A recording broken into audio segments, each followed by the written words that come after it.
Alrighty, we are at the park with Miss Noelle and our little tiny dog, and we are just practicing recall. So I tied my two leashes together because of course I didn't have my long line in the truck. And so basically, if your dog is stuck to your side, you just walk them around until they get distracted by a smell, or walk them up to something that you think that they would be excited about. And as soon as they move out a little ways, she's getting smart, you can sneak away from them, but you want to make sure that their butt is facing you when you're first practicing your recall. So there, she's distracted. Noelle, come, good girl, good. So I just press my pager, move away, back away with enthusiasm and movement, and then tell her good girl and deliver a treat. Okay? And tell her, okay, I'm going to drop my leash because she's doing so well. Might be too heavy for her. Come on. Good girl. So there I did press my pager to move her forward, which she's not used to.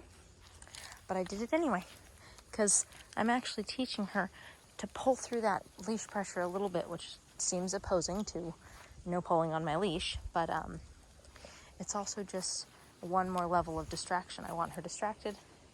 She's moving away from us. Noelle, come. Good girl. Good. Good girl. Good. Okay. Good.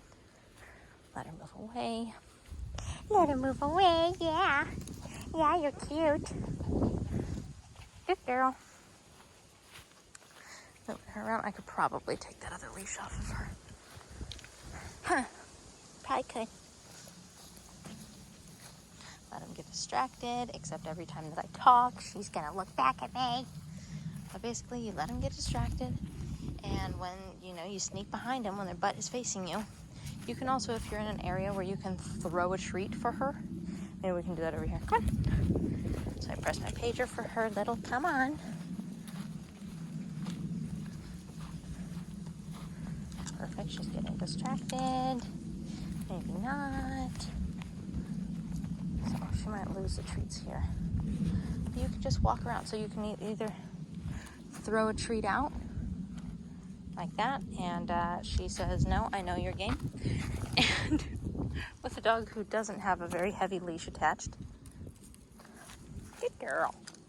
Good. So you can teach your dog how to go and chase a treat. You got to show them and then throw the treat out. It's easier on concrete like this. Good girl. Throw the treat out. And just do this a couple times before you call them, because it's harder for her to move away from me right now, and she's not crazy food motivated.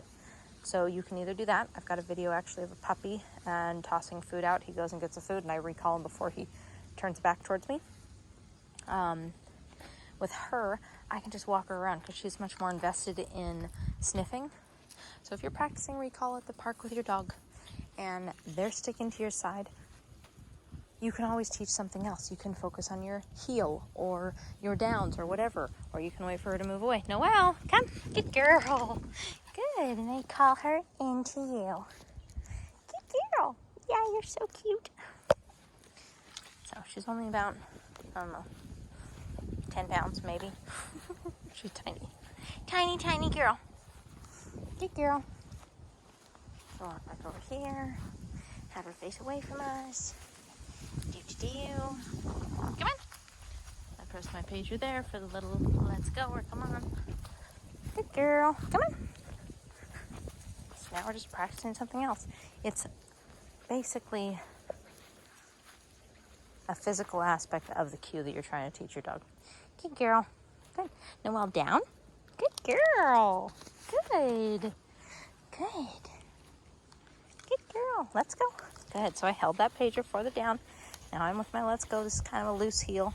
Her leash is kind of hard for her to drag. Good. Noelle, down. Good girl. Good. So mix it up, you guys. If you're at the park and your dog is sticking next to you, practice some downs. Practice some turns away. If they get bored of that, they'll probably want to move away again. Practice your recall again. So mix it up. Let's go. Good girl. Good girl. Noelle. Good girl. So I created a little bit of distance there. Good. Need to break these treats up a little bit more.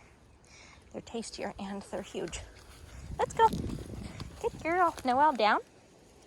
Good girl. Good. Good girl. Let's go. Good girl. Good.